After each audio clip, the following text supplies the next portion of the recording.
ઘર બનાવ્યું. પછી થોડા દિવસમાં વરસાદ આવ્યો. તે કાગડાનો માળો તૂટલો ફાટલો તૂટી ગયો અને ચક્કીનો માળો રહી ગયો. તો કાગડા ભાઈ કહ્યું, હવે શું કરવાનું મારે? તો એને એક ઉપાય વિચાર્યો. એ કે હું બાજુ ચક્કીના ઘરે જાઉં. તો ચક્કીબેન ઘરે જઈને કહ્યું, ચક્કીબેન બારણું ખોલો. તો ચક્કીબેન કે ઘડીક ઊભા રહો, હું મારી ભીંગલીને નહરાવી લઉં. તો એ કે ઘડીક પાછા ઊભા રહ્યા.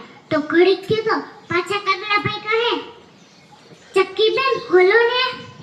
તો ચક્કીબેન કે ઘડીક હજી ઊભા રહ્યો, હું મારી ભીંગલીને કપડાં પહેરાવી દઉં. પાછા ઘડીક કાગડાભાઈ ઊભા રહ્યા. પાછા કાગડાભાઈએ કહ્યું, ચક્કીબેન ખોલો ને બારણું.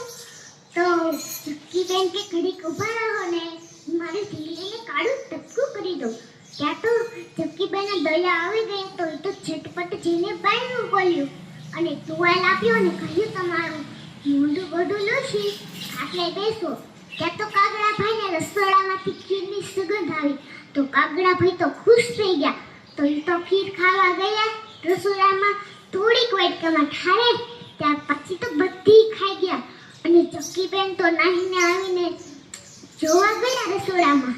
તો ચક્કીબેને તો થયું, લે આ મારી ટીંગલીની ખીર કાગડાભાઈ ખાઈ ગયા.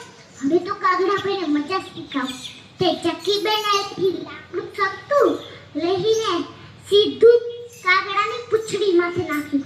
તો કાગડો કે, ઓય મમ્મી કરતો ડેલા બારો નીકળી ગયો. અને કે આની કરતા તો કે મેં ઘર પેલા હારું બનાવી નાખ્યું હોત તો હારું.